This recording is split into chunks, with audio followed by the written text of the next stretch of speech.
बिस्मिल्लाहिर्रहमानिर्रहीम। अस्सलाम वालेकुम बहन भाइयों, बेटे बेटी, वेलकम टू माई चैनल। आज की वीडियो का अनुमान है कि हज़रत ईसा अलैहिस्सलाम की पैदाइश का वाक़या। तो आज की वीडियो बहुत अहम है, बहुत मेहनत से आपके लिए बनाई गई है। इसलिए आपको चाहिए कि अगर आप मेरे चैनल पर नए हैं तो पहले चैनल को सब्सक्राइब कर दें और बेल को दबाकर ऑल पर क्लिक कर दें ताकि मेरी आने वाली अच्छी से अच्छी वीडियोज़ आपको मिलते रहें। चलो देखते हैं इस वीडियो में हज़रत ईसा अलैहिस्सलाम की पैदाइश का वाक़या। हज़रत ईसा अलैहिस्सलाम हज़रत मरियम बीबी के शिकम से बगैर बाप के पैदा हुए। जब वलादत का वक्त आया तो हज़रत मरियम अलैहिस्सलाम आबादी से कुछ दूर एक खजूर के सूखे दरख्त के नीचे तन्हाई में बैठ गईं और इसी दरख्त के नीचे हज़रत ईसा अलैहिस्सलाम की विलादत हुई। चूँकि आप बगैर बाप के कुंवारी मरियम के शिकम से पैदा हुए, इसलिए हज़रत मरियम अलैहिस्सलाम बड़ी फ़िक्रमंद और बेहद उदास थीं और बदगोई और वह ताना ज़नी के खौफ से बस्ती में नहीं आ रही थीं और एक ऐसी सुनसान ज़मीन में खजूर के दरख्त के नीचे बैठी हुई थीं कि जहाँ खाने पीने का कोई सामान नहीं था। नागहां हज़रत जब्राईल अलैहिस्सलाम उतर पड़े और अपनी एड़ी ज़मीन पर मार कर एक नहर जारी कर दी और अचानक खजूर का सूखा दरख्त हरा भरा होकर पुख्ता फल लाया और हज़रत जब्राईल अलैहिस्सलाम ने हज़रत मरियम अलैहिस्सलाम को पुकार कर इनसे यूं कलाम फरमाया, फनादाहा मिन ताहतिहा अल्लाह तहज़नी कद जाअला रब्बुका ताता के सरिया वहुज़्ज़ी इलैका बिजिज़ इन नखलाती तुसाकित अलैकी रोतबन जनिया फ़ाकुली वशरबी वकर्री ऐना। तो जब्राईल ने मरियम को इसके तले से पुकारा कि गम न खा, बेशक तेरे रब ने तेरे नीचे एक नहर बहा दी है और खजूर का तना पकड़ कर अपनी तरफ हिला तो तुझ पर ताज़ा पकी हुई खजूरें गिरेंगी। तुम खाओ और पियो और आँख ठंडी रखो। सुभान अल्लाह। सूखे दरख्त में फल लग जाना और नहर का अचानक जारी होना बिलाशुबा ये दोनों हज़रत मरियम अलैहिस्सलाम की करामात में से हैं। सूरत आले इमरान में है कि हज़रत बीबी मरियम जब बच्ची थी और बैतुल मुक़द्दस की महराब में इबादत करती थी तो बग़ैर किसी मेहनत के वहाँ बिला मौसम के फल मिला करते थे। मगर हज़रत ईसा अलैहिस्सलाम की पैदाइश के बाद पकी हुई खजूरें तो हज़रत मरियम अलैहिस्सलाम को ज़रूर मिली, लेकिन खुदावंद ताला का हुक्म हुआ कि खजूर की जड़ें हिलाओ तब तुमको खजूरें मिलेंगी। इससे ये सबक मिलता है कि आदमी जब तक साहिब औलाद नहीं होता इसको बिला मेहनत भी रोज़ी मिल जाया करती है और वो कहीं ना कहीं से खा पी लिया करता है।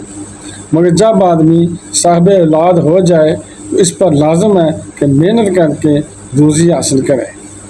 देखो, जब हज़रत मरियम अलैहिस्सलाम जब तक साहिब औलाद नहीं हुई थी तो बिला किसी मेहनत मशक्क़त के इनको महराब इबादत में फलों की रोज़ी मिला करती थी। मगर जब इनके फर्जंद हज़रत ईसा अलैहिस्सलाम पैदा हो गए तो अब खुदा का हुक्म हुआ कि खजूर के दरख्त को हिलाओ और मेहनत करो, इसके बाद खजूरें मिलेंगी।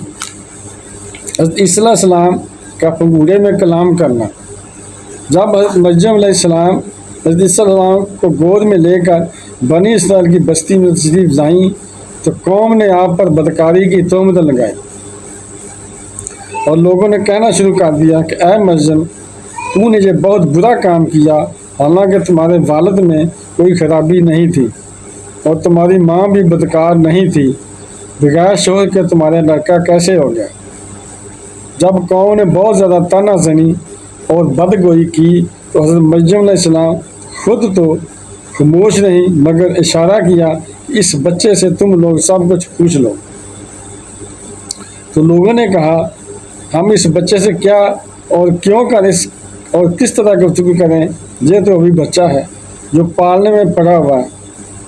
قوم کا یہ کلام سن کر حضرت عیسیٰ علیہ السلام نے تقریر شروع کر دی، جس کا ذکر اللہ تعالیٰ نے قرآن مجید میں یوں فرمایا ہے: قال انی عبد اللہ آتانی الکتاب وجعلنی نبیا وجعلنی مبارکا اینما کنت واوصانی بالصلاۃ والزکاۃ ما دمت حیا وبرا بالوالدات ولم یجعلنی جبارا شقیا والسلام علی یوم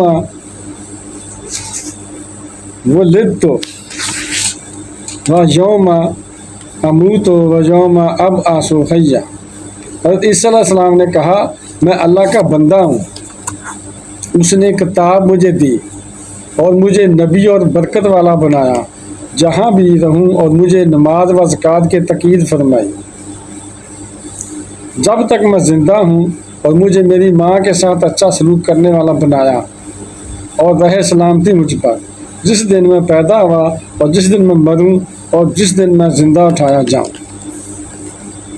حفظ مرادوں کا لحاظ، یہ حضرت عیسیٰ علیہ السلام کا معجزہ ہے کہ پیدا ہوتے ہی فصیح زبان میں ایسی جامعہ تقریر فرمائی، اور اس تقریر میں سب سے پہلے آپ نے اپنے کو خدا کا بندہ، اپنے آپ کو خدا کا بندہ کہا۔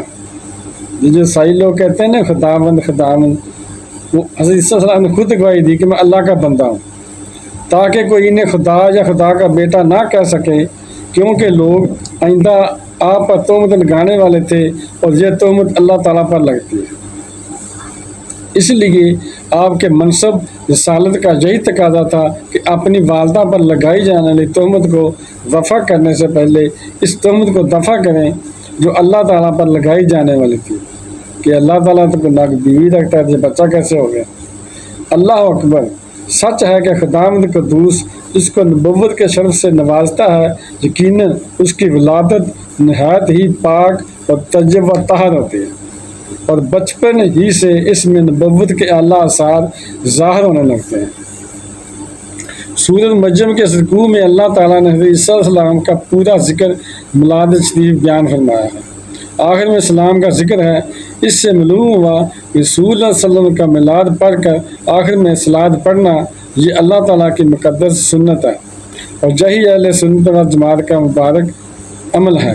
اور عیسیٰ علیہ السلام حضرت عیسیٰ علیہ السلام کی مذکورہ بالا تقریر سے معلوم ہوا کہ نماز، زکوٰۃ اور ماں باپ کے ساتھ حسن سلوک یہ ایسے فرائض ہیں جو حضرت عیسیٰ علیہ السلام کی شریعت میں بھی فرض تھے۔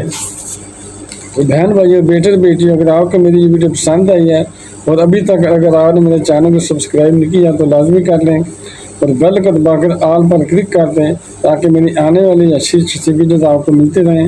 چلو ملتے ہیں نیکسٹ ویڈیو میں۔ السلام علیکم، خدا حافظ۔